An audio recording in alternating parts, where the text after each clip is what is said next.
ఏపీకి ఎన్నికల జ్వరం పట్టుకుంది. ఇన్ఛార్జీల మార్పుతో ఆ వేడిని ఇంకా పెంచేస్తోంది అధికార వైసీపీ. ఇక మిత్రసేన జనసేనతో కలిసి సైకిల్ సైన్యం పొత్తుల లెక్కలతో కుస్తీ పడుతోంది. ఇదే సందట్లో సడేమియేలాగా కాంగ్రెస్ కూడా పావులు కదుపుతోంది.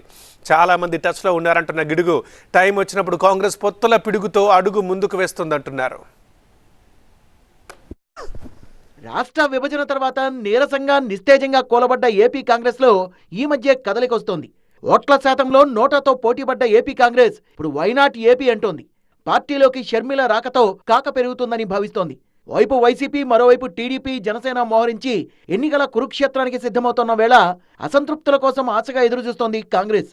వైసీపీ, టీడీపీ నుంచి టికెట్లు రాక అసంతృప్తులు పెద్ద ఎత్తున బయటకొస్తారని, వాళ్లకు తామే ఛాయిస్ అని కొత్త లెక్కలు చెప్తున్నారు ఏపీసీసీ చీఫ్ గిడుగు రుద్రరాజు. కొత్త వ్యూహంలో భాగంగా వైసీపీ, టీడీపీ అసంతృప్తులపై ఫోకస్ పెంచిన హస్తం పార్టీ చాలా మంది తాజా మాజీ నేతలు తమతో టచ్ లో ఉన్నారంటున్న గిడుగు పండుగ తర్వాత పెనుమార్పుల్ని చూస్తారని ధీమాగా చెబుతున్నారు. ఈ నెల 17న అభ్యర్థుల కసరత్తు ప్రారంభిస్తామంటున్నారు ఆయన. త్వరలో ఈ పండగ అయిపోయిన తర్వాత పెనుమార్పులు ఉండేటువంటి అవకాశం ఉంటుంది. ఎందుకంటే మా అందరితోటి కూడా చాలామంది సిట్టింగ్ సభ్యులు కూడా టచ్లో ఉన్నారు, మాజీ శాసనసభ్యులు టచ్లో ఉన్నారు, మాజీ ఎంపీలు టచ్లో ఉన్నారు. ఇతర పార్టీల నుంచి వచ్చే అసంతృప్తులతో పాటు పొత్తుల కోసం కూడా పావుల్ని కదుపుతోంది కాంగ్రెస్ పార్టీ. తమతో కలిసొచ్చే చిన్నా చితక పార్టీల్ని కలుపుకొని పోతామంటున్నారు గిడుగు. సిపిఐ, సిపిఎం, ఆమ్ ఆద్మీ పార్టీలతో చర్చలు జరుపుతున్నామన్నారు ఆయన. రెండు రాజకీయ పార్టీలను చూసి మోసపోయినటువంటి వాళ్ళందరూ కూడా ఇప్పుడు అర్థమవుతోంది, కాంగ్రెస్ పార్టీ అయితేనే మంచిది, కాంగ్రెస్ పార్టీలోనే స్వతంత్రం అనేటువంటిది ఉంటుంది.